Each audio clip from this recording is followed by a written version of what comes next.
In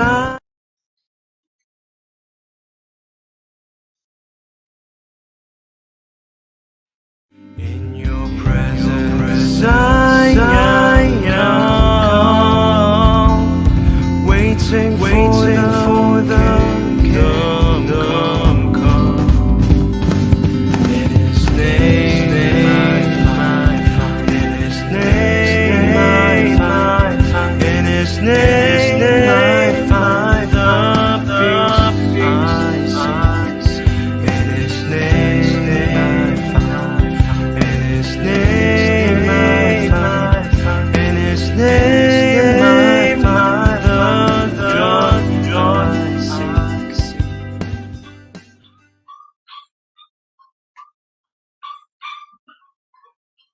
Shalom, selamat malam Bapak Ibu yang terkasih di dalam Kristus, dan juga selamat malam bagi Bapak Ibu yang selamat pagi bagi Bapak Ibu yang stay di Amerika, dan selamat siang bagi Bapak Ibu yang stay di Jerman.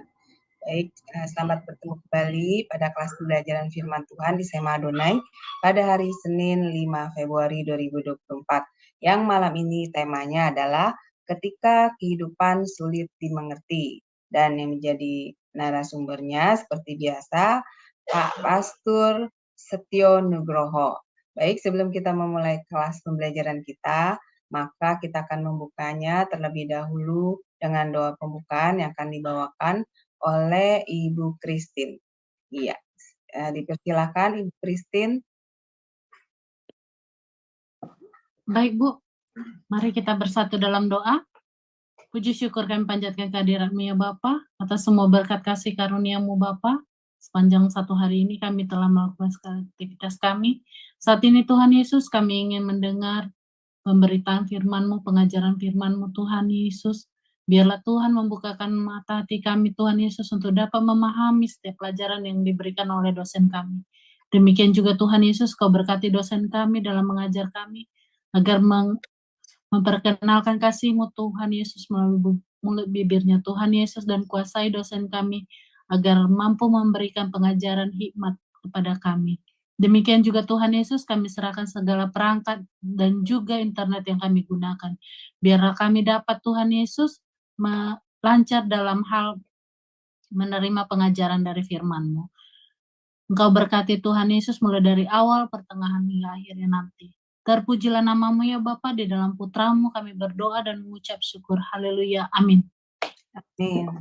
Baik, terima kasih Ibu Christine untuk doa pembukaannya. Baik, Bapak Ibu, sebelum kita masuk pada kelas pembelajaran kita, maka kita akan melihat terlebih dahulu profil dari narasumber kami ya.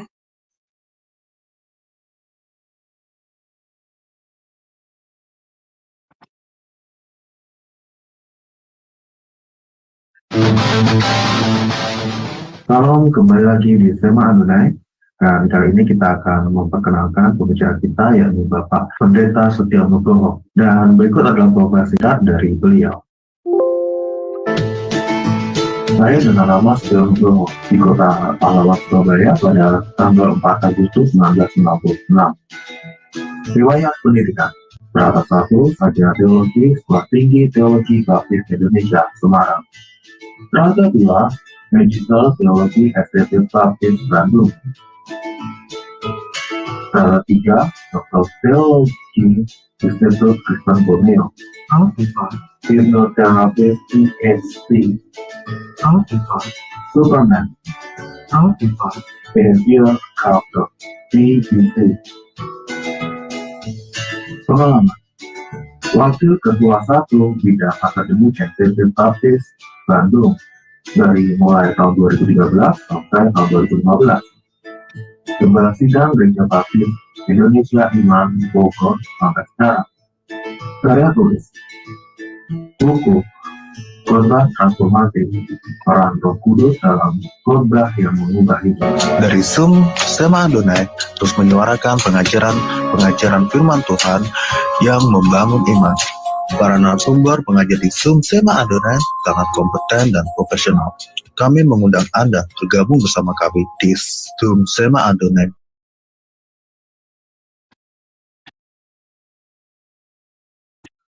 Baik Bapak Ibu, tadi sekilas adalah profil dari narasumber kami, yaitu Pastor Setio Nugroho. Baik, sebelum kita masuk pada kelas sesi pembelajaran, saya akan terlebih dahulu menyapa narasumber kami. Shalom, selamat malam, Pastor. Shalom Bu Aling, selamat malam dan juga semua teman-teman. Selamat malam, selamat bertemu kembali dengan saya, Setio Nugroho atau Tio Nugroho, dan senang rasanya bisa menyapa di setiap Senin malam di Indonesia, Senin pagi di Amerika, Senin siang di Jerman. Apa kabarnya? Bu Aling, apa kabarnya? Puji Tuhan Pak, luar biasa. Ya, semoga Pak Pastor juga sama ya, selalu sehat dan luar biasa. Ya, baik Pastor, untuk mempersingkat waktu, maka saya akan menyediakan tempat dan waktu kepada Pastor. Silakan Pastor. Baik, teman-teman sekalian, topik kita memulai sebuah pelajaran seri dari kitab Rut, dan karena pendek pasalnya, maka ini akan memakan waktu 4 kali penyampaian, yaitu 4 kali hari Senin selama bulan Februari ini. Jadi hari ini kitab Rut pasal 1, minggu Senin depan pasal 2, Senin berikutnya pasal 3, dan Senin berikutnya lagi pasal yang keempat. Nah, topik kita kali ini adalah ketika kehidupan sulit untuk dimengerti.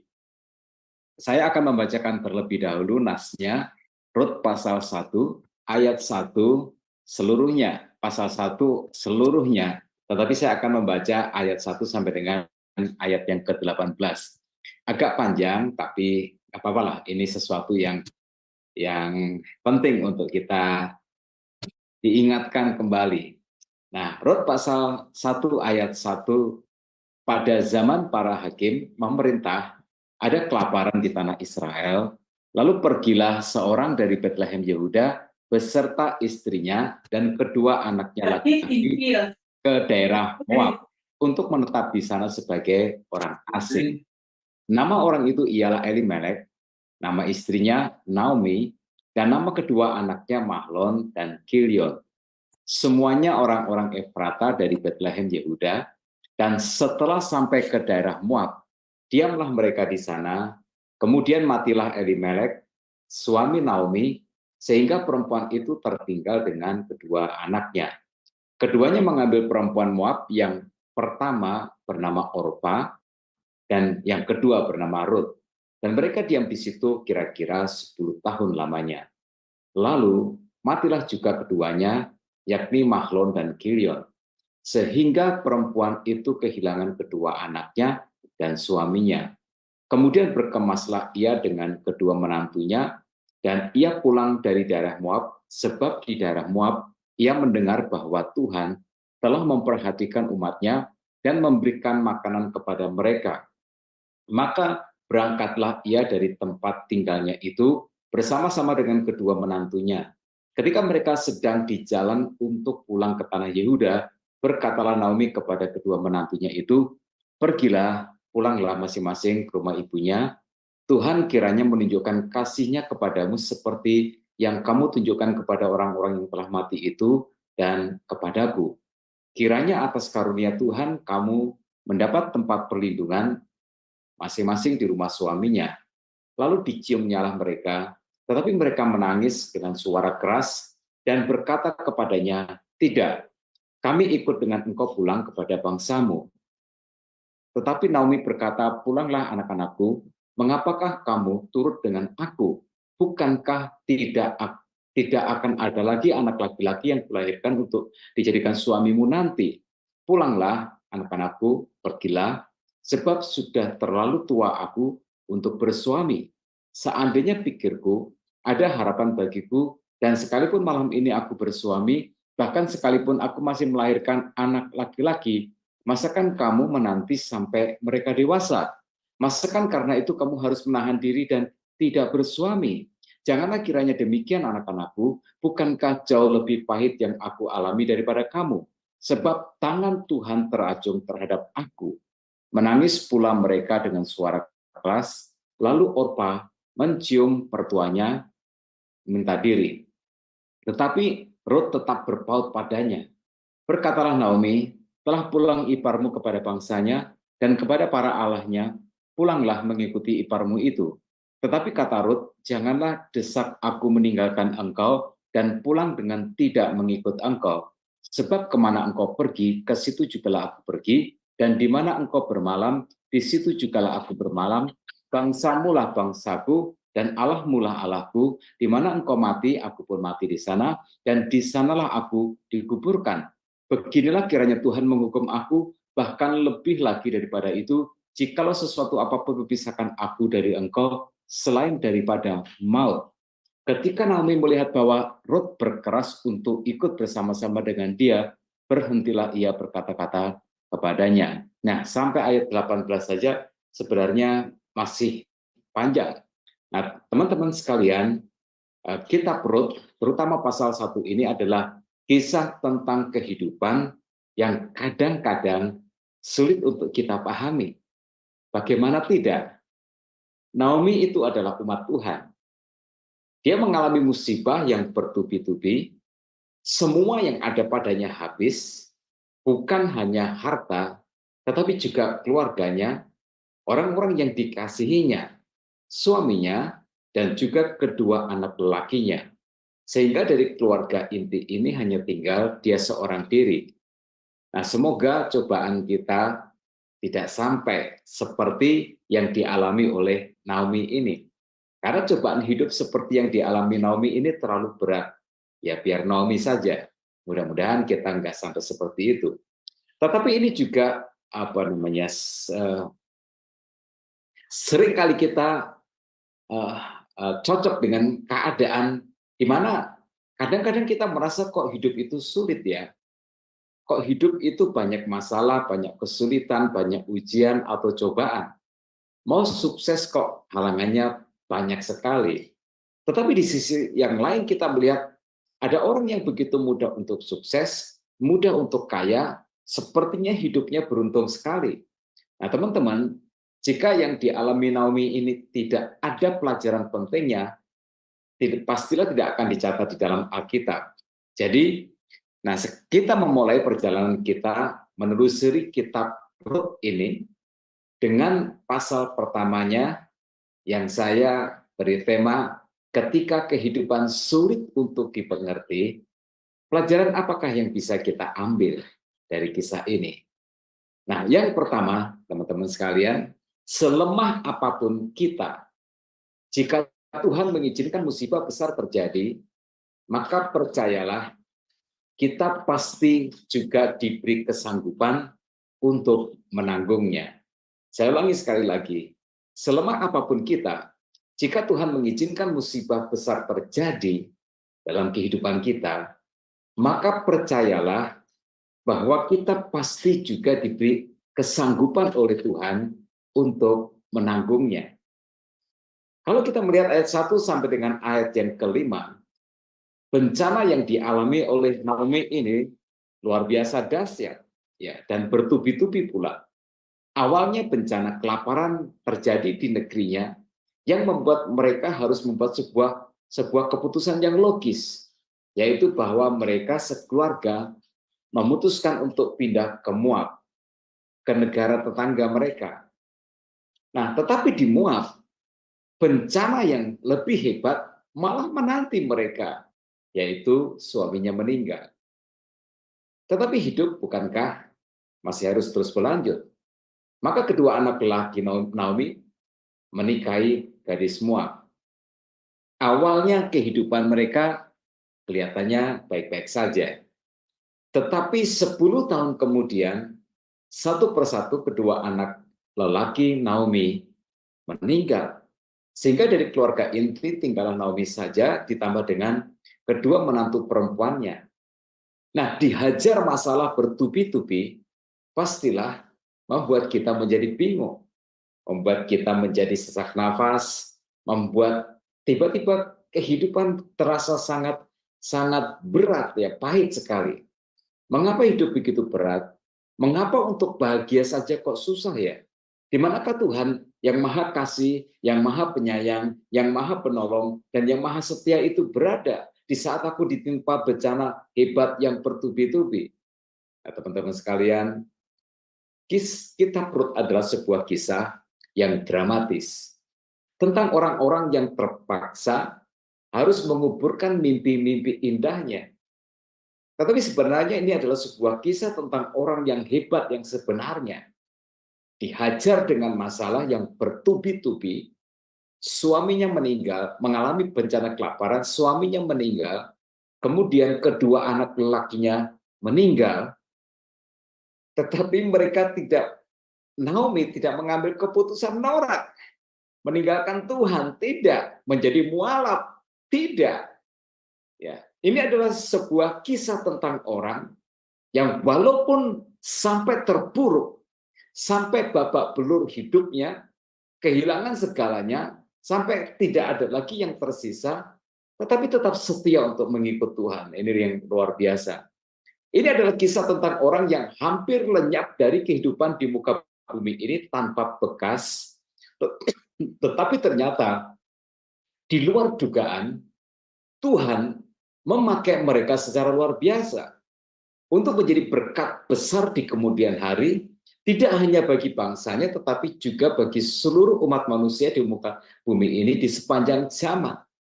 Jadi, ya kita jangan sembarangan untuk menghakimi orang yang sedang mengalami musibah seperti Naomi ini.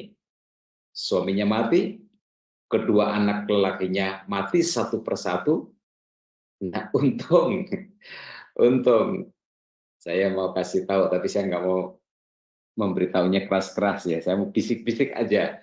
Untung nggak ada orang Pentakosta pada waktu itu.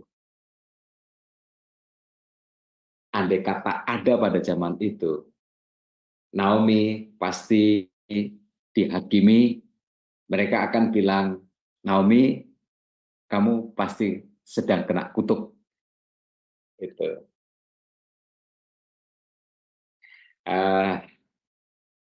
Saya harus melihat dengan mata kepala saya sendiri ketika jemaat yang saya layani bergereja di tempat saya mengalami musibah, anaknya dipanggil Tuhan di usia SMA.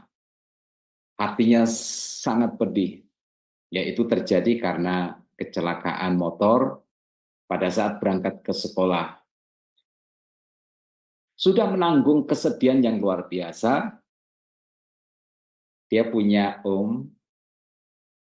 seorang hamba Tuhan dari aliran tertentu. Lalu di dalam kesempatan yang saya berikan untuk memberikan sedikit sepatah kata, dia bilang, ini pasti kena kutuk. Jadi kalian harus bertobat. Aduh, rasanya bagaimana ya? Sudah pedih, tertimpa beban berat karena musibah, masih harus ditambah dengan kata-kata yang bersifat menghakimi, kena kutuklah, dan lain sebagainya. Nah, teman-teman sekalian, kalau kita dihakimi secara tidak adil seperti itu, apa yang harus kita lakukan? Kalau saudara mau, teman-teman bisa meniru Ayub. Kita tahu kisah Ayub. Ayub mengalami musibah demi musibah yang begitu luar biasa terjadi dalam kehidupannya. Dia kehilangan kekayaannya, lalu kemudian anak-anaknya mati, terus dia sakit yang gak sembuh-sembuh. Di dalam keadaan yang seperti itu, kemudian sahabatnya datang satu persatu, dan mereka menghakimi Ayub. Ayub, gak mungkin kalau kamu gak punya dosa. Gak mungkin kalau kamu gak punya salah. Karena Tuhan itu maha adil, sehingga kamu mengalami itu semua pasti karena kamu punya dosa. Nah, teman-teman sekalian, yang menarik adalah bagaimana Ayub merespon sikap dari sahabat-sahabatnya yang menghakimi dia. Di dalam Ayub pasal 16 ayat 1 dan 2 dikatakan, tetapi Ayub menjawab, hal seperti itu telah acap kali ku dengar, penghibur sialan kamu semua. Jadi kalau kita dihakimi oleh orang, udah susah, dikasih kata-kata yang menyakitkan, ucapkan kata-kata itu, bacakan Ayub pasal 16 ayat 2. Hal seperti itu telah acap kali ku dengar, penghibur sialan kamu semua. Jadi kita jangan menghakimi orang yang sedang ketimpa musibah. Ya. Kita enggak akan mengerti semua perkara di dalam kehidupan ini. Bukan kewenangan kita, bukan ranah kita, dan banyak misteri yang terjadi di dalam hidup ini. Tetapi dari semua yang dialami oleh Naomi ini, bencana kelaparan, suami meninggal, kedua anak lelakinya juga meninggal, yang hebat adalah bahwa Naomi tetap mampu untuk bertahan. Jadi, pelajarannya adalah begini, selemah apapun kita, jika Tuhan izinkan kita mengalami masalah yang hebat, percayalah, kita pasti juga diberi kesanggupan oleh Tuhan untuk menjalaninya. Next slide-nya PPT. Saya suka belakangan nonton kontennya dari dia pakai nama samaran Anatoly ya. Nama aslinya Vladimir begitu, dia orang Ukraina dan dia sepertinya atlet angkat besi. Nah, gini, kita ngomongin atlet angkat besi sebagai sebuah analogi. Nah, teman-teman sekalian, ukuran kehebatan seorang atlet angkat besi itu apa? Bahwa seorang atlet angkat besi itu dikatakan hebat, itu ukurannya apa? Kita bisa jawab secara sederhana. Ketika dia mampu mengangkat barbel yang lebih berat daripada atlet angkat besi yang lain. Dan dengan itu, dia akan mendapatkan gelar juara, dia akan memenangkan kompetisi, dan dia akan mendapatkan medali. Semakin berat beban barbel yang bisa dia angkat itu, maka semakin hebat dia. Dengan itulah dia diukur. Nah, begitu juga sebenarnya kehidupan ini. Surga punya cara untuk menilai seseorang.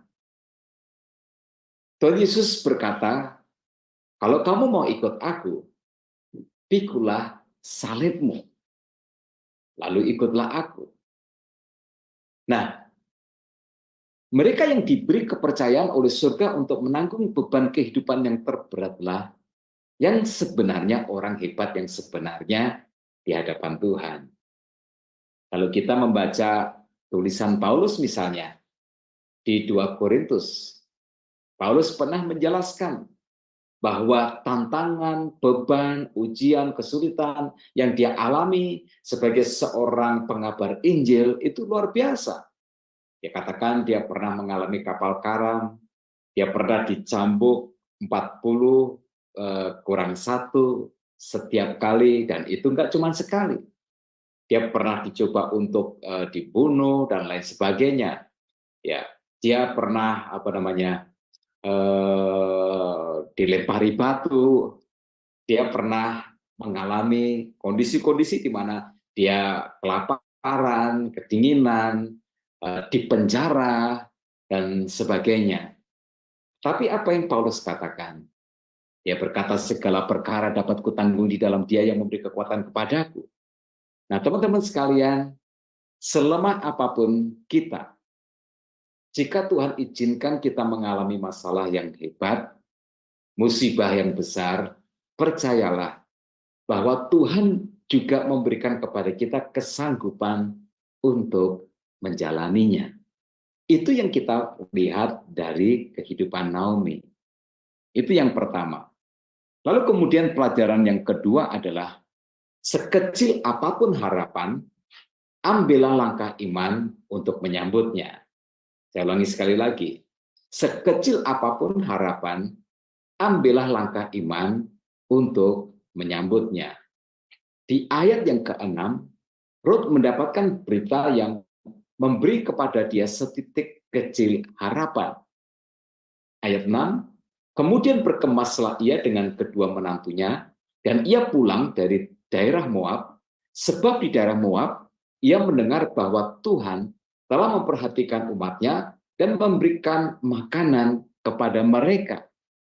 Nah, kita pahami dulu situasinya. Ya, kita pahami terlebih dahulu bencana kelaparan yang kemarin menimpa Israel ini. Di pasal 1 ayat 1 dikatakan, kisah Rut ini terjadi di zaman ketika Israel dipimpin oleh para hakim. Itu waktunya kurang lebih 400 tahun setelah Yosua membawa bangsa ini masuk ke tanah perjanjian. Nah, seperti apakah zaman para hakim-hakim ini? Di dalam Hakim-Hakim pasal 21 ayat 25 digambarkan, pada zaman itu tidak ada raja di antara orang Israel, setiap orang berbuat apa yang benar menurut pandangannya sendiri. Nah, bayangkan betapa kacaunya sebuah negara kalau setiap orang berbuat apa yang benar menurut pandangannya sendiri. Saya pernah mengalami situasi yang seperti ini. Saya pernah ada di dalam sebuah lingkungan yang setiap orang yang ada di dalamnya melakukan apa yang dipandang dia benar menurut diri dia sendiri.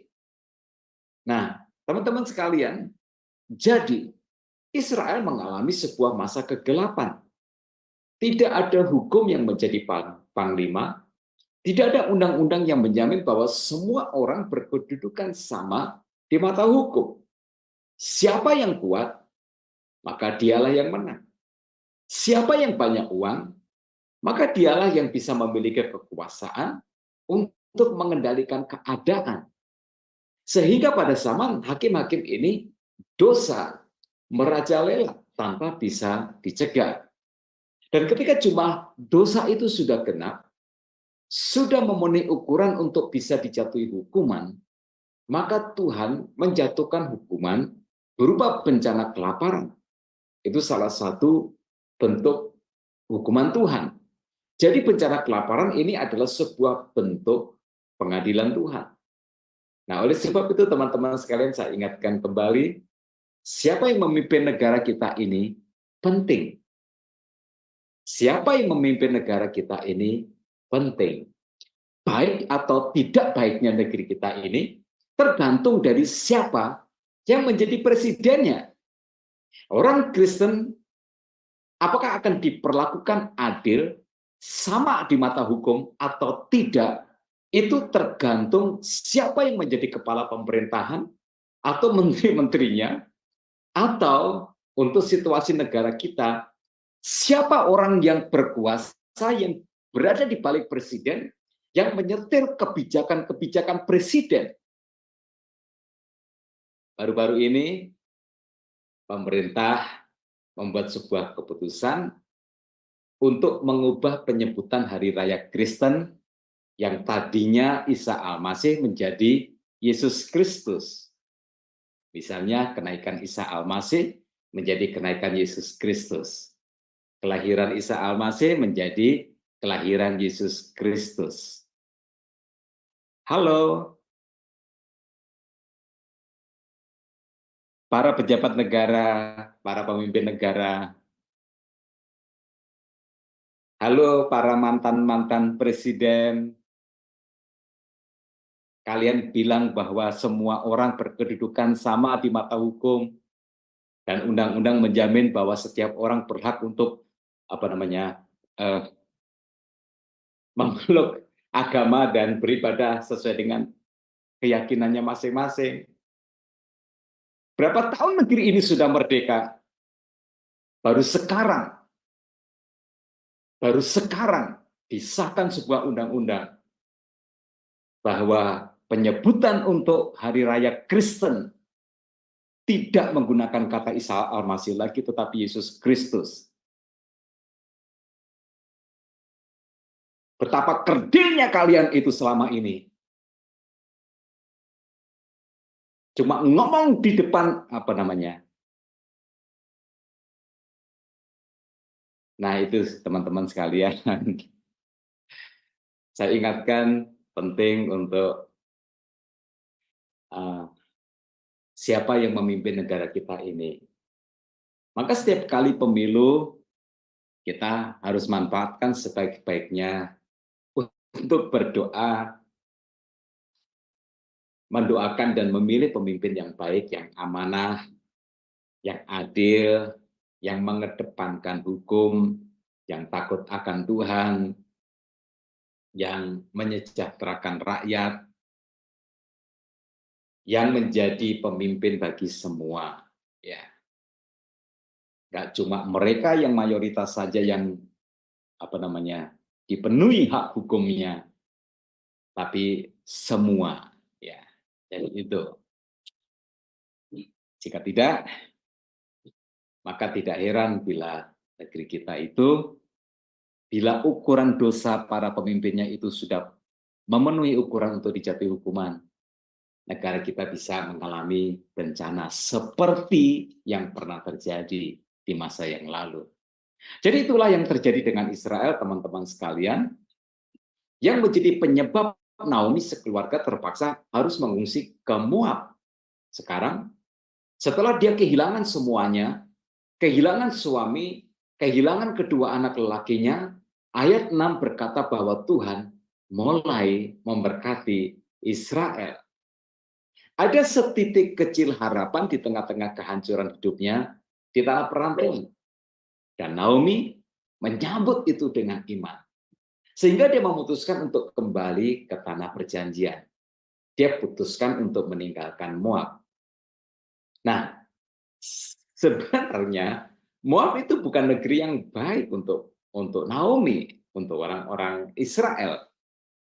Moab itu menyembah berhala, mereka tidak menyembah Allah Israel. Nenek moyang mereka adalah kedua putri Lot yang membuat bapaknya mabuk oleh anggur. Lalu ketika dalam keadaan mabuk, kedua putri Lot satu persatu melakukan hubungan seks dengan bapaknya sendiri, sampai kemudian mereka hamil dan melahirkan Moab, yang menjadi cikal bakal bangsa Moab. Nah, dalam catatan sejarah juga pernah terjadi beberapa kali Moab ingin mencelakai Israel.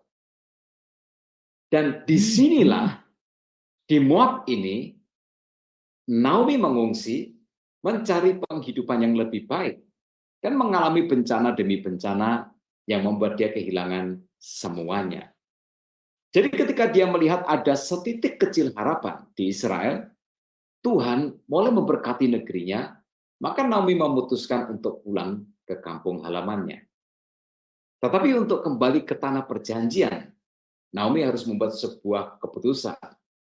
Menantunya, dia minta untuk tidak usah ikut. Dia minta untuk mereka kembali ke rumah mereka, ke orang tua mereka, dan semoga mereka bisa menikah kembali, karena mereka belum terlalu tua. Naomi ingin sendirian pulang ke kampung halamannya. Di dalam ayat 18-14 dikatakan, berkatalah Naomi kepada kedua menantunya itu, pergilah, pulanglah masing-masing ke rumah ibunya, Tuhan kiranya menunjukkan kasih-Nya kepadamu seperti yang kamu tunjukkan kepada orang-orang yang telah mati itu dan kepadaku. Kiranya atas karunia Tuhan, kamu mendapat tempat perlindungan masing-masing di rumah suaminya. Lalu diciumnyalah mereka, tetapi mereka menangis dengan suara keras dan berkata kepadanya, tidak, kami ikut dengan engkau pulang kepada bangsamu. Tetapi Naomi berkata, pulanglah anak-anakku, mengapakah kamu turut dengan aku? Bukankah tidak akan ada lagi anak laki-laki yang kulahirkan untuk dijadikan suamimu nanti? Pulanglah anak-anakku, pergilah, sebab sudah terlalu tua aku untuk bersuami. Seandainya pikirku ada harapan bagiku, dan sekalipun malam ini aku bersuami, bahkan sekalipun aku masih melahirkan anak laki-laki, masakan kamu menanti sampai mereka dewasa? Masakan karena itu kamu harus menahan diri dan tidak bersuami? Janganlah kiranya demikian anak-anakku, bukankah jauh lebih pahit yang aku alami daripada kamu? Sebab tangan Tuhan teracung terhadap aku. Menangis pula mereka dengan suara keras, lalu Orpa mencium mertuanya, minta diri, tetapi Rut tetap berpaut padanya. Nah, teman-teman sekalian, apa yang baik dari Naomi adalah sikap bijaknya dan hatinya yang besar. Semenderita-menderitanya dia berprinsip orang lain gak boleh ikut menderita seperti saya. Semua penderitaan itu akan dia tanggung sendiri.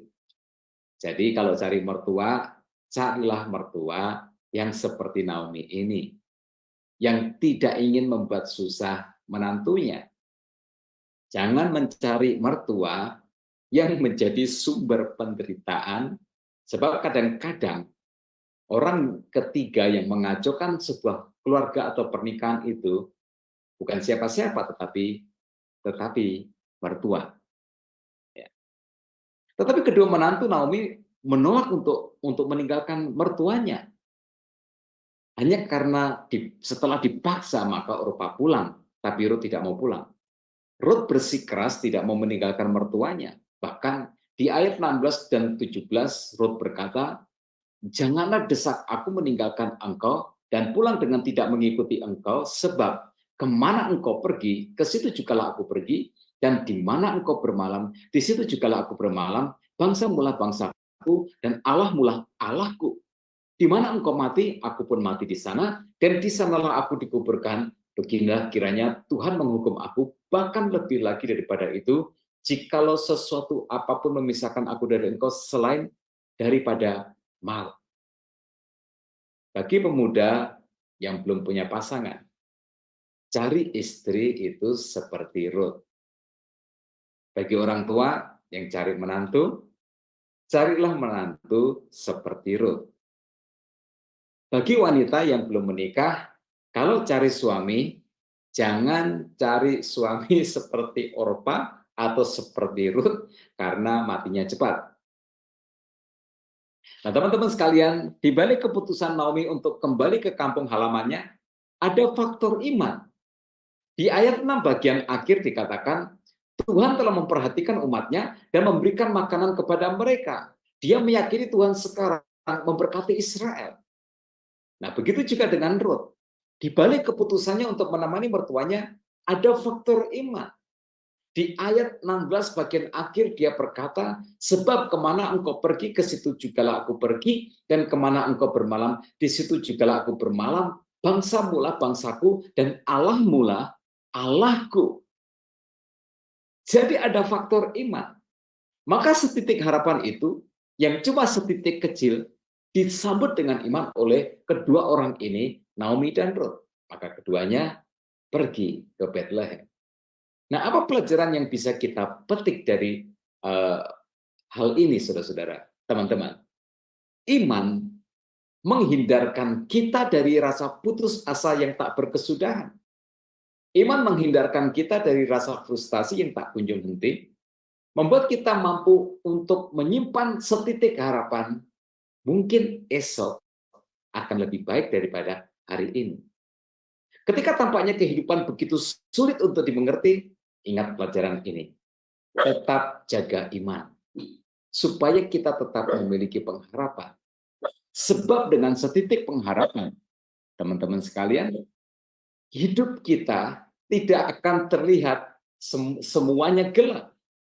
Kita akan terus maju melangkah, kita akan masih mau untuk berjuang. Esok mungkin akan lebih baik daripada hari ini. Lalu kemudian yang terakhir, yang ketiga, pelajaran yang kita bisa petik adalah tak ada air mata yang sia-sia, tak ada penderitaan yang hanya berisi keburukan saja.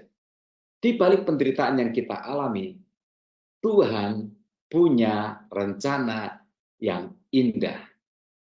Nah, akhirnya Naomi sampai ke Bethlehem, dan sesampai di sana, apa yang terjadi? Tetangga-tetangga dan semua sanak saudaranya menjadi gempar Naomi pergi berempat, pulang hanya berdua, itu pun yang satu adalah menantunya.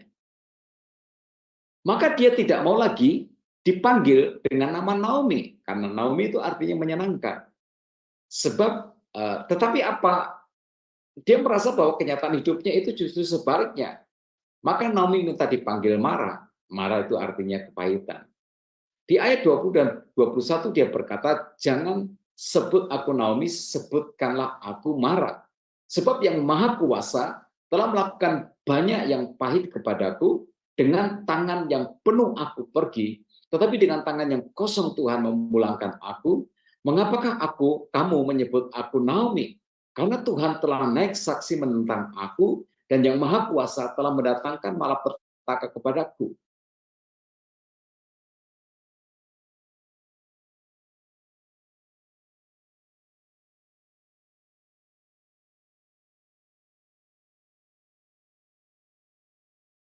Lagi dia dipanggil sebagai Naomi, tetapi Mara. Tetapi teman-teman sekalian, Naomi salah menyimpulkan. Ada sesuatu yang dia tidak tahu. Bahwa Tuhan sedang memakai hidupnya untuk menggenapi rencananya yang hebat. Tuhan membutuhkan Ruth. Saya ulangi sekali lagi. Tuhan membutuhkan Ruth. Sehingga Tuhanlah yang membawa Naomi dan keluarganya ke Moab. Untuk apa? Untuk menemukan Ruth itu. Dan kemudian membawanya ke Bethlehem. Untuk mempertemukan dengan Boaz. Untuk berjodoh dengan Boaz. Untuk menikah dengan Boaz. Untuk melahirkan seorang anak yang kemudian diberi nama Isai. Nah, Isai inilah yang kemudian memperanakkan Daud. Dan sejarah mencatat, sejak Daud menjadi raja atas Israel, Israel mengalami masa kejayaan. Bahkan melalui keturunan Daud inilah, Tuhan menggenapi janjinya kepada Abraham, bahwa melalui keturunan Abraham, semua kaum di muka bumi akan memperoleh berkat. Nah, Tuhan berbicara tentang Mesias, tentang Juru Selamat, tentang Yesus Kristus, yang lahir dari keturunan Daud. Tanpa Ruth, tidak akan lahir Isai. Tanpa Ruth, tidak akan dilahirkan Daud. Tanpa Naomi datang ke Moab, tidak akan ada Ruth untuk menjadi menantunya. Tanpa Naomi membawa Ruth ke Bethlehem, semuanya ini tidak akan terjadi. Jadi kalau begitu pelajarannya apa teman-teman sekalian? Pelajarannya adalah bahwa tidak ada air mata yang sia-sia. Tidak ada musibah yang hanya berisi keburukan saja.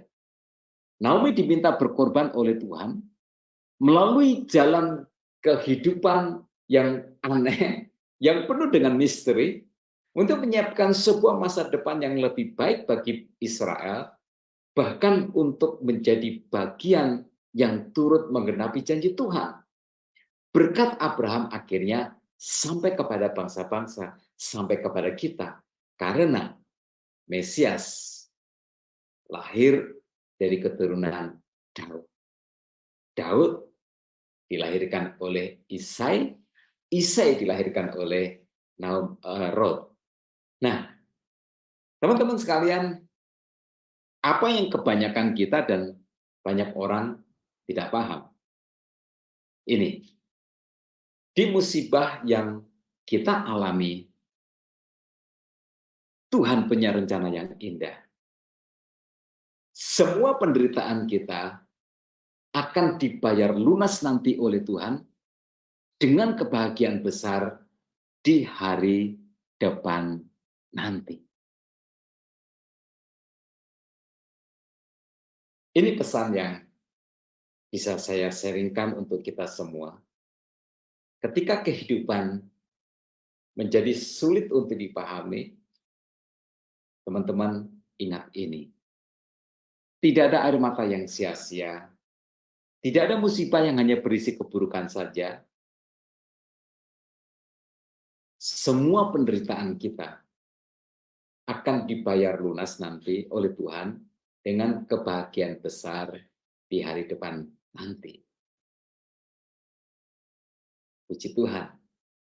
Teman-teman, kalau begitu, yuk, mari kita memandang hidup ini dengan cara yang berbeda. Mungkin kita tidak akan pernah tahu sebenar-benarnya ketika kita mengalami sesuatu apa yang sebenarnya terjadi. Tetapi jangan pernah kehilangan harapan, kehilangan iman. Sekecil apapun harapan, ambil langkah iman untuk menyambutnya. Dan ingat ini, selemah apapun kita, jika Tuhan mengizinkan musibah besar terjadi, percayalah, kita pasti diberi kekuatan, kesanggupan oleh Tuhan untuk menanggungnya. Sampai di sini sharing saya kembalikan kepada moderator. Silakan Ibu Ali. Ya, baik, terima kasih Pastor Tio untuk pemaparan materinya yang luar biasa. Baik Bapak Ibu, sebelum kita masuk pada, maaf sebentar.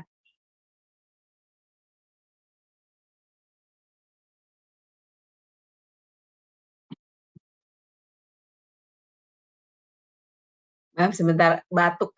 Sebentar saya minum dulu ya, Pastor, sebentar Bapak Ibu sekalian.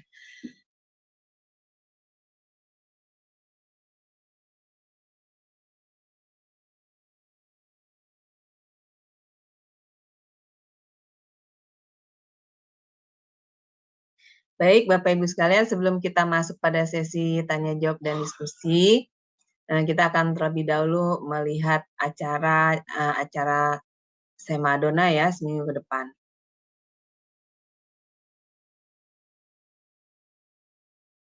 Ya, baik. Oh ya, ini hari ini ya, Bapak Ibu sebentar. Ya, dimulai besok ya, Bapak Ibu.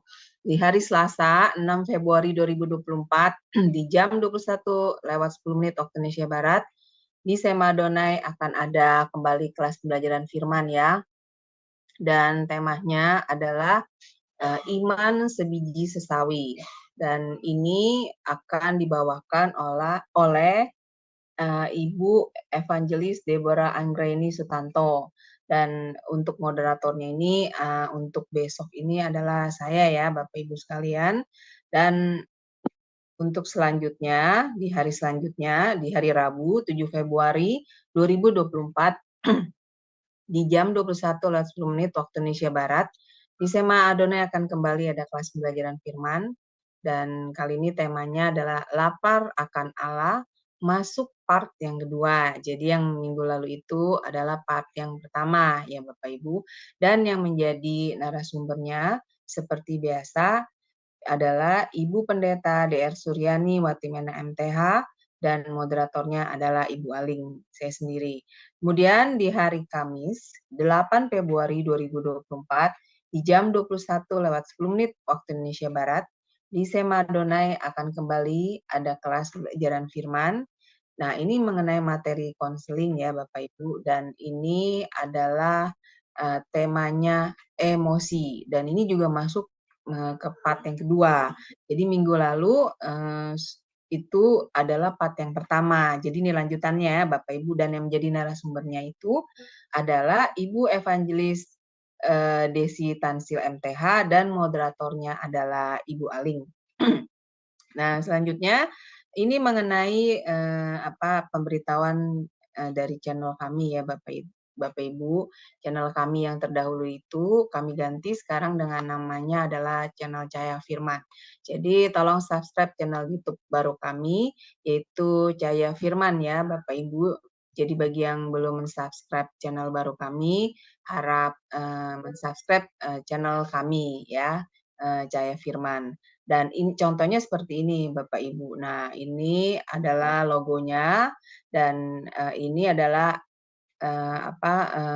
seperti ini ya Bapak Ibu, ketiknya @cahayafirman. Nah, selanjutnya untuk renungan pagi Sema Adonai itu diadakan setiap hari dari hari Senin sampai dengan Sabtu, dimulai dari jam 5.30 pagi dan dilayani oleh hamba-hamba Tuhan yang sangat memberkati.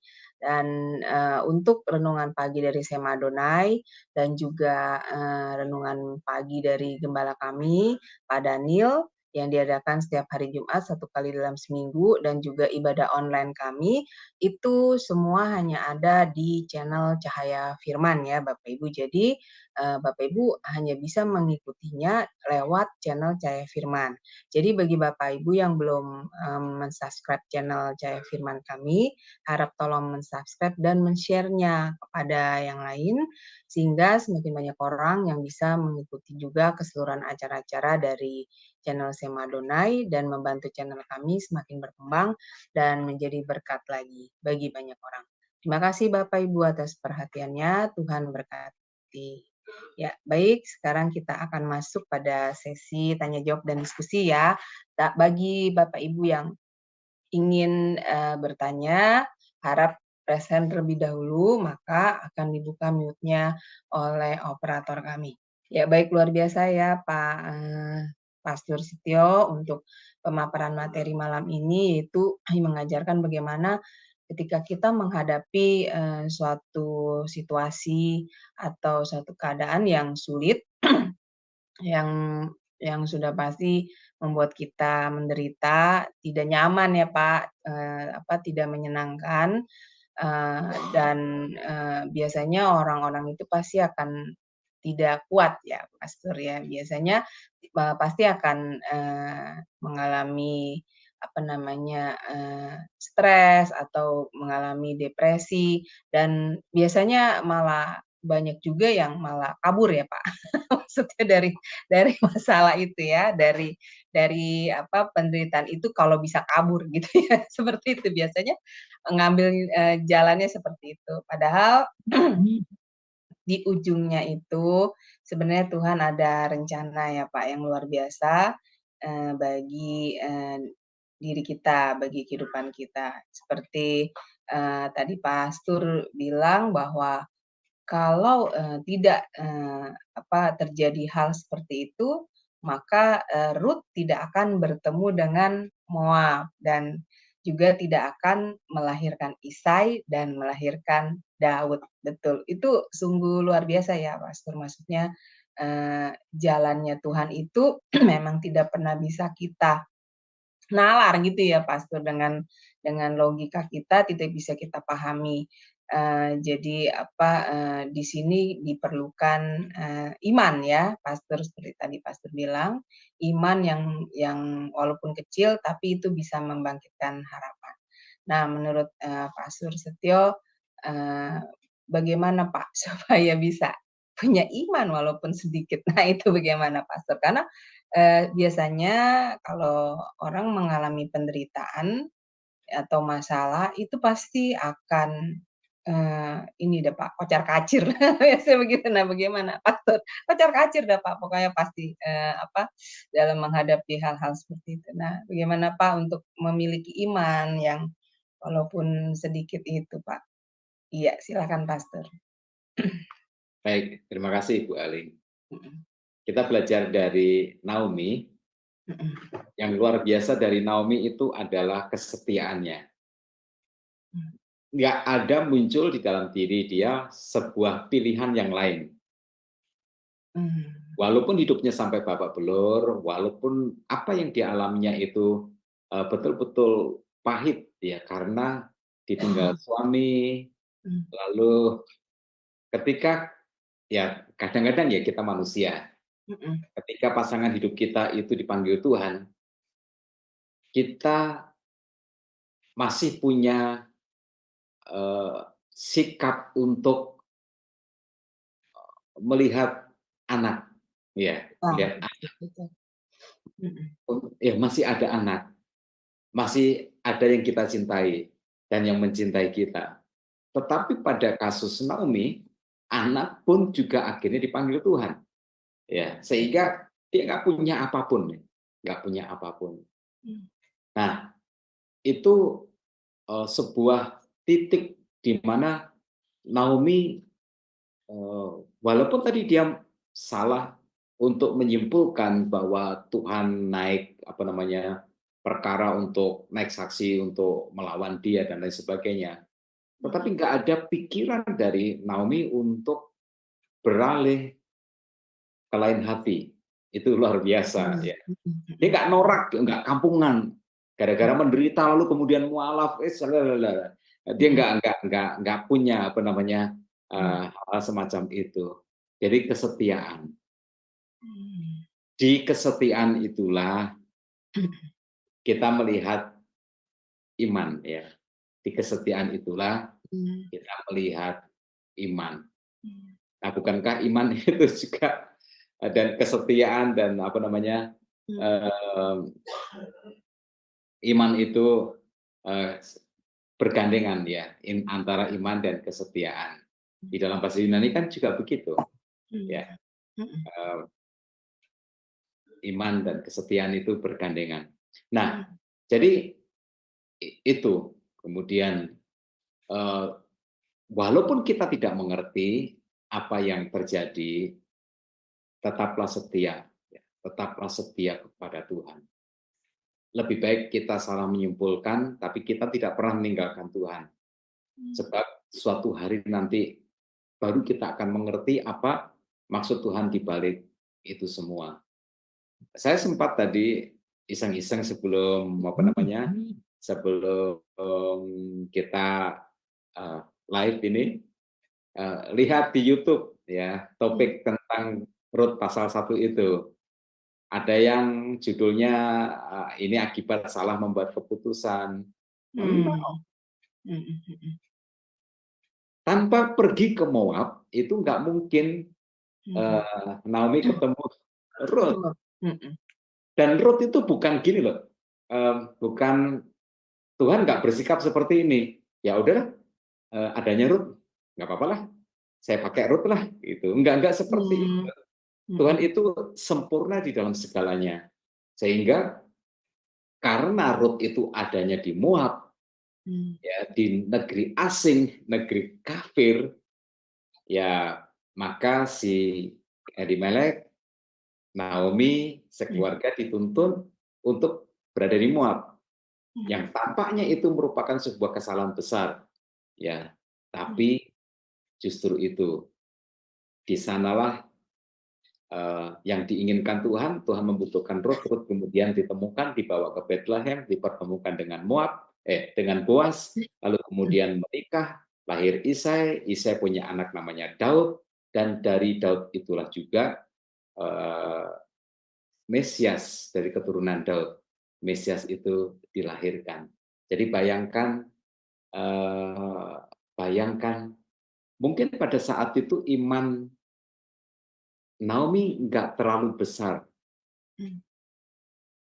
Tapi setitik kecil harapan itu, bahwa Tuhan sudah memulihkan Israel, ada makanan di sana, dan dia bisa hidup di sana dalam pemeliharaan Tuhan, itu membawa dia bersama dengan Rut untuk akhirnya berada di Bethlehem, lalu kemudian selanjutnya itu Tuhan yang menyambungkan cerita sehingga akhirnya bertemu dengan Boas dan seterusnya. Jadi kesetiaan, jadilah orang yang setia. Nggak ngerti apapun yang terjadi, Tuhan kenapa kok seperti ini, setialah. Dan kita orang-orang Kristen yang dalam keadaan baik-baik saja, hamba Tuhan, tolong jangan mengacaukan pikiran orang yang sedang mengalami musibah besar seperti Naomi ini. Ya, makanya kita nggak boleh menghakimi. Yang ngerti apa kita sebenarnya? Iya, betul. Kita semua akan berpikir bahwa Naomi, Elimelek salah mengambil keputusan dia pergi ke Moab. Tapi sebenarnya tidak, ya. Nah, kadang-kadang juga Tuhan itu aneh, penuh misteri. Seseorang diminta untuk mengalami musibah yang besar, ya, memikul beban yang sangat berat yang orang lain nggak mampu. Salib yang harus dipikulnya sangat-sangat luar biasa. Gitu. Untuk apa? Untuk sebuah rencana Dia yang indah, yang bahkan si pemanggul salib pun tidak tahu apa maksud Tuhan dia diizinkan mengalami itu semua. Ya itu, jadi kita mesti jangan menghakimi orang, kan menghakimi diri sendiri yang seperti yang dilakukan oleh si Naomi.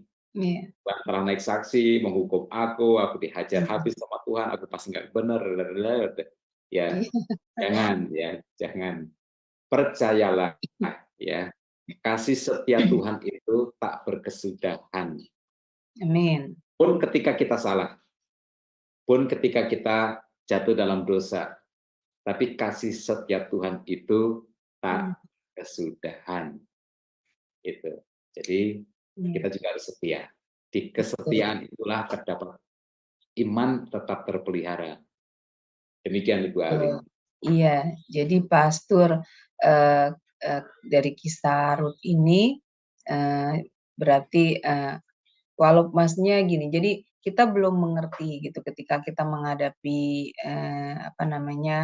musibah itu atau masalah ya Pastor, dan kita ya itu manusiawi mungkin ya Pastor. Kalau manusia itu ketika dia mengalami hal seperti itu, dia pasti akan berkata, kenapa sih nasibku seperti ini gitu ya Pastor? Kenapa aku dikasih ujian seperti ini, pencobaan seperti ini? Nah, itu pasti ngoceh tuh Pastor ya, pasti begitu. Nah, terus kadang ada yang sampai menghadapi masalah berat itu dalam hidupnya membuat dia stres, depresi, lalu ya jadinya marah-marah ya Pastor ya, terus suasana hatinya jadi nggak baik, pada sesama juga hubungannya juga nggak baik ya Pastor. Tapi sebenarnya kalau kita mau menangkapnya dengan iman ya Pastor, bahwa itu diizinkan terjadi oleh Tuhan, pasti ada maksudnya ya Pastor bagi diri kita. Memang untuk sekarang seperti Naomi kan dia tidak mengerti ya Pastor ketika dia harus menjalani cobaan itu ya kan, ujian itu.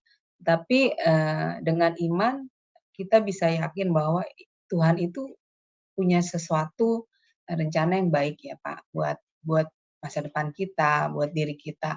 Jadi nggak mungkin itu sesuatu yang buruk atau yang membuat kita itu akan terpuruk gitu selamanya ya Pastor, seperti itu ya. Ya berarti harus diimani benar, dan dengan setia ya Pastor, tetap percaya bahwa semuanya dalam kendali Tuhan. Seperti itu ya Pastor ya. Nah, jadi gini Bu Aling, sesuatu yang harus kita yakini, yang kita munculkan adalah pengarang kehidupan kita itu bukan kita. Betul, iya. Ya, pengarangnya adalah Tuhan. Ya. Nah, ketika Naomi mengalami masa yang sangat sulit, kita melihat bahwa buku kehidupannya itu kan belum selesai ditulis oleh Tuhan. Betul. Nah, kalau kita mengalami masa-masa yang membingungkan, masa-masa yang penuh pergumulan, mungkin nggak apa-apa suatu hari kita meragukan Tuhan. Tuhan kok saya mengalami seperti ini. Tapi kita harus selalu ingat, buku kehidupanku itu dikarang oleh Tuhan. Dan sekarang aku bukan di bab akhir dari buku kehidupan itu, masih ditulis ini. Ya, masih ditulis ini. Buku kehidupanku masih belum selesai ditulis oleh Tuhan. Ya, belum sampai kepada bab yang terakhir gitu. Nah, ingat ya bahwa ini bukan, hidup kita itu bukan tentang diri kita. Ya, tetapi Tuhan di dalam kehidupan kita. Tuhan di dalam kehidupan setiap orang percaya. Nah, itu sebabnya ceritanya bisa beda-beda. Ya, ceritanya bisa beda-beda. Setiap orang punya kisah kehidupan yang beda-beda. Tetapi di keperbedaan jalan cerita itu tetap Tuhanlah pengarangnya. Ya, Tuhanlah pengarangnya. Nah, kalau kita menyadari seperti itu, maka kita selalu memandang Tuhan. Tuhan, aku tidak selalu mengerti apa kehendakmu, apa rencanamu, apa keputusanmu. Aku tahu engkau berdaulat. Mengapa aku menjalani hidup yang seperti ini? Ya, tetapi aku tahu bahwa engkau dalam kehidupan yang terbaik dalam hidup ini. Nah, kalau kita menyadari seperti itu, maka kita akan ikhlas terhadap hal-hal yang nggak menyenangkan yang terjadi dalam kehidupan kita. Sambil kita percaya bahwa suatu hari nanti, kita akan dibawa kepada bab akhir kehidupan kita. Seakan-akan dengan itu Tuhan berkata, anak, jalan panjang yang berliku yang kamu jalani di dalam pimpinanku dan tuntunanku, ini loh rencananya, ini loh akhir dari segalanya, pasti akan happy ending. Ya, betul, Pastor. Iya, Tuhan itu kan pejunan ya, Pastor. Pasti Dia akan membentuk kita menjadi sebuah bejana yang indah sesuai dengan kehendaknya ya, Pastor ya. Jadi memang kita hanya perlu tetap setia, lalu tetap beriman dan tetap percaya ya, beriman dan percaya dan sabar ya, berarti Pastor ya, melewatinya ya, bertahan gitu, seperti itu ya. Iya, bagus sekali materi malam ini ya, Pastor. Semoga bagi Bapak Ibu yang mendengarkan di YouTube juga bisa mendapat kekuatan ya, Pastor. Bagi yang menghadapi masalah bisa mendapatkan penghiburan atas materi malam ini yang meneguhkan Bapak Ibu sekalian bahwa kita punya Tuhan yang luar biasa. Dia adalah pejunan yang maha luar biasa ya, Pastor. Kita tidak akan ditinggalkan, dan setiap persoalan yang kita hadapi itu pasti akhirnya Tuhan punya rencana yang baik buat masa depan kita. Nah, baik, coba saya menghubungi Ibu Heni. Ibu Heni, Shalom. Apakah Ibu mau menambahkan atau mau bertanya juga boleh, Bu? Sharing, silakan Bu Heni. Jangan bertanya, tapi menyampaikan sesuatu yang kita juga ingin dengar ya. Saya ingin dengar. Silakan Ibu Heni. Ya, coba saya lihat. Ya, oh iya, masih ini ya, belum dikasih host ya. Silakan Bu. Salam, Pastor. Salam. Ya, thank you. Ya, itu Naomi itu nama baptis saya loh, Pastor.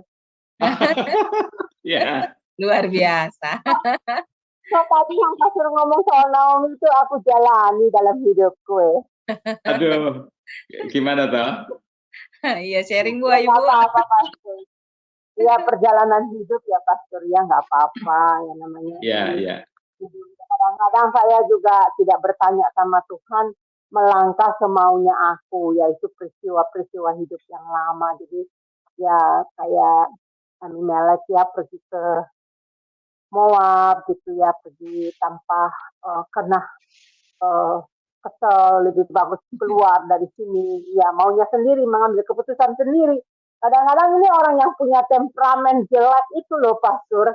Itu kayak gitu. Dulu waktu saya belum bisa ngatur temperamen saya, ya saya sering melakukan kesalahan, Pastor. Gitu. Sering sekali itu. Jadi saya bilang, oh iya ya, kok mirip seperti saya dulu. Tapi Naomi juga tegar, wanita yang tegar. Nah, saya juga kok jadi wanita yang tegar ya. Apalagi tinggal di Amerika sendiri, Pastor. Jadi harus tegar gitu loh. Iya. Tapi ya, saya senang sekali Naomi akhirnya ya dia bagaimana ya, dia memberikan contoh. Dia juga tidak memaksakan kehendaknya sendiri ya terhadap mantunya, kedua mantunya. Dia kasih pilihan gitu ya. Dan Orfa itu ya memutuskan untuk pulang ke daerah dia, ke kampung halaman dia. Dan Ruth nanti tidak mengikuti dia. Nah itu satu hal yang saya bilang, wah ini ibu kayak orang Jawa itu punya tata krama ngono lho ya Pastor ya. Kalau orang Jawa bilang punya tata krama gitu loh. Jadi kebudayaan Naomi juga tinggi gitu. Ya Pastor, saya sudah sangat diberkati banget pelajaran hari ini. Nanti aku nggak sabar untuk ngikutin yang minggu depan Ruth yang kedua ya Pastor ya. Ya, Iya Pastor. Itu aja sih dari saya Pastor. Thank you. Iya, baik. terima kasih. Iya, baik. Terima kasih Bu Heni. Ya, sharing dari Ibu Heni ya. Memang betul sekali ya, Pastor. Kisah Ruth ini memang menjadi satu pelajaran ya, pengalaman yang buat kita ini sangat meneguhkan ya, Pastor, menguatkan iman kita dan juga membuat paradigma pemikiran kita itu juga semakin diperbarui ya, Pastor, dengan kisah dari Ruth ini. Ya, baik, sepertinya juga sudah tidak ada yang bertanya ya, Pastor. Kita tutup acara kelas kita ini. Pastor, silakan closing statement ya, Pastor, untuk materi malam ini dan tutup doa bagi kami semua. Ya, silakan, Pastor. Ya, terima kasih. Baik teman-teman, kadang kita merasa kok hidup itu seperti ini ya. Jadi ada masanya hidup itu sepertinya sulit sekali untuk dipahami. Ya. Nah, kalau kita merasa seperti itu, ingat kebenarannya, ambil pelajarannya. Selemah apapun kita, jika Tuhan mengizinkan musibah besar terjadi, percayalah, kita pasti diberi kekuatan oleh Tuhan untuk sanggup menanggungnya. Itu. Ya. Kemudian yang kedua, sekecil apapun harapan, ambil langkah iman untuk menyambutnya. Dan yang terakhir, nggak ada air mata yang sia-sia. Nggak ada penderitaan yang isinya cuma keburukan saja. Di balik semua penderitaan yang kita alami, Tuhan punya rencana yang indah. Kita nggak harus mengerti. Tetapi ingat, setiap kali kita dibingungkan oleh situasi kehidupan kita, pengarang kehidupan kita adalah Tuhan sendiri. Dan kita belum tiba di bab akhir kehidupan kita. Jadi bersabar, tetap percaya kepada Tuhan. Mari kita berdoa. Bapa Surgawi, terima kasih Tuhan, kami bersyukur kepadamu, sebab kami memiliki sebuah pelajaran yang penting ketika kami merasa bahwa hidup kadang sulit untuk dipahami. Hal-hal buruk terjadi kepada orang yang baik, orang yang percaya kepada Tuhan dan berharap kepada Tuhan, tetapi mengalami sesuatu yang berbeda. Tetapi hari ini Tuhan, kami memiliki sebuah pemahaman, mindset, sebuah keyakinan bahwa Tuhan punya rencana yang indah di balik setiap peristiwa menyedihkan yang terjadi di dalam kehidupan ini. Sejatinya Engkaulah yang sebagai pengarang kehidupan kami, dan izinkan kami untuk melihat sampai bagian akhir hidup kami, sesuatu yang indah yang sedang Tuhan siapkan, sehingga kami akan memiliki iman yang tetap teguh di dalam Tuhan. Terima kasih ya Tuhan, untuk kasih setiamu yang tak pernah berkesudahan di dalam kehidupan ini. Kami bersyukur karena Engkau Allah yang maha baik, dan anugerah-Mu tak pernah habis di dalam hidup kami. Berkati kami semua, berkati para pemirsa, berkati teman-teman di Sema Adonai, kami semua Tuhan yang dibawa oleh Tuhan dalam pergumulan hidup, memiliki keyakinan, tidak ada air mata yang sia-sia, tidak ada penderitaan yang cuma berisi keburukan saja. Tuhan punya rencana yang indah bagi kami semua. Dalam nama Yesus kami berdoa. Amin. Ya, amin. Terima kasih Pastor untuk pelayanannya yang biasa bagi kami ya. Ya, semoga pelayanan Pastor diberkati Tuhan lebih dan lebih lagi menjadi berkat bagi banyak orang. Baik Bapak Ibu sekalian, terima kasih sudah stay bersama kami sampai larut malam ini. Kelas ini akan tetap ada ya, dilanjutannya di minggu depan ya Pastor, root kedua ya berarti ya. Baik, jadi kelas ini tetap akan ada di minggu depan di hari yang sama, di hari Senin, juga di pukul yang sama ya Bapak Ibu, pukul 21:10 waktu Indonesia Barat. Jadi Bapak Ibu jangan lewatkan pelajaran root kedua di minggu depan. Baik, terima kasih Bapak Ibu sekalian. Selamat beristirahat. Tuhan berkati. Shalom, shalom, shalom.